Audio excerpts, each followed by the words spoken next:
TIFU by trusting Pinocchio with Del Toro and my kids. TIFU by trusting Pinocchio by Del Toro and my kids.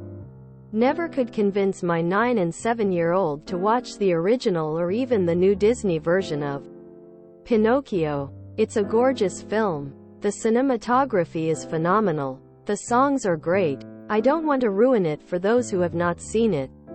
But there's a reason it's called Guillermo del Toro's Pinocchio. We should have thought ahead. We should have given like half a second of thought more. Of course, he'd go with the original story of Pinocchio.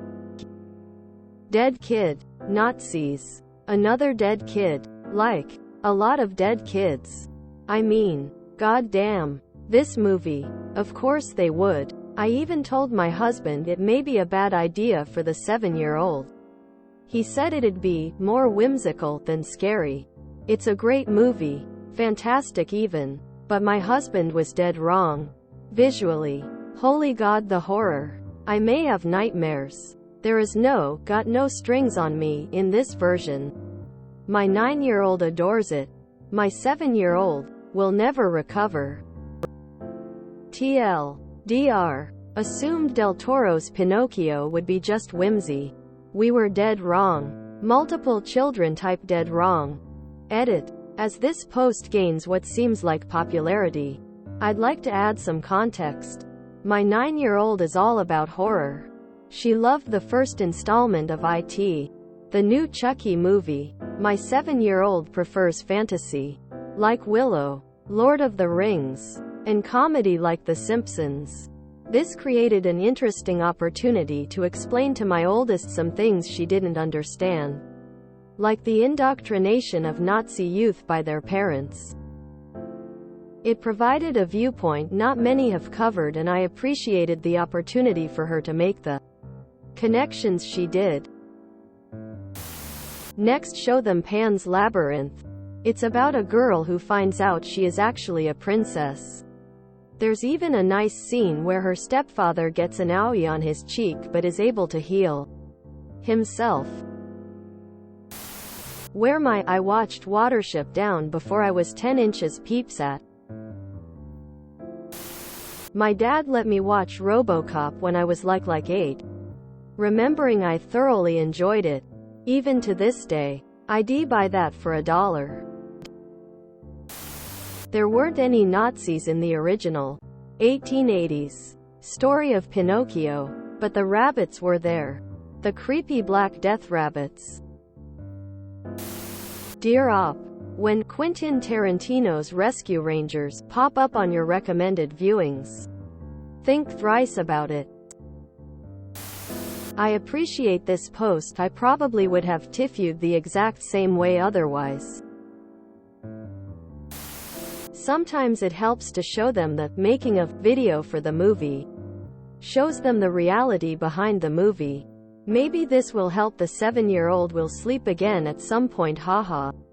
Knowing Guillermo del Toro's stuff, you may need to even pre-watch this.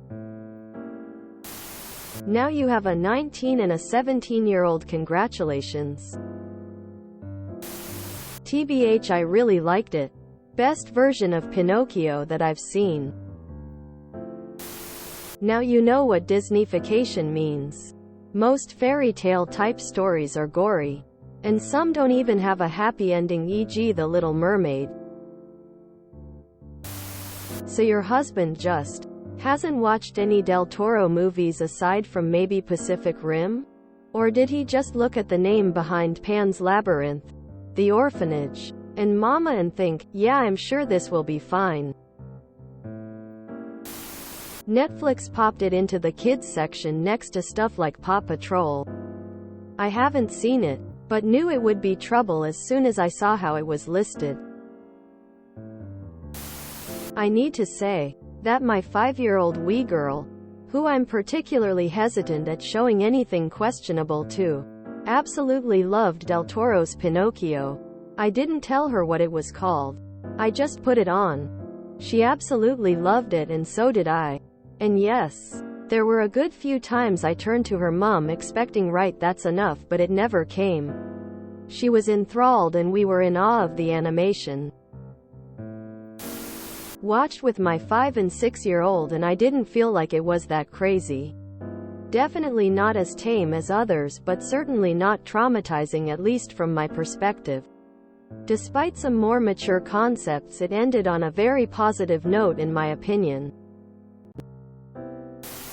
You know, the original draft of the book had Pinocchio killed Jiminy Cricket with an axe in a fit of rage, and ended with him getting hung from a tree and dying. Could have been worse. They could have watched the Disney remake, which is ungodly levels bad. My 3-year-old and 2-year-old won't stop asking me to watch it again. They absolutely love it. It's a good movie.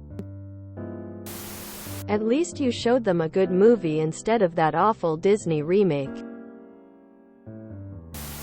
So if you were watching on Netflix, why couldn't you just stop the film? My 7-year-old and 3-year watched it this weekend and loved it. With that said, my kids' favorite movie is Coraline, so maybe they just like darker kids' movies. Tears of Joy. I watched Threads when I was 10. I am sure they'll get over it. If you enjoyed this video, please check out our playlists full of similar content. Epicaricast is like doom scrolling for your ears. Please like, share, and subscribe.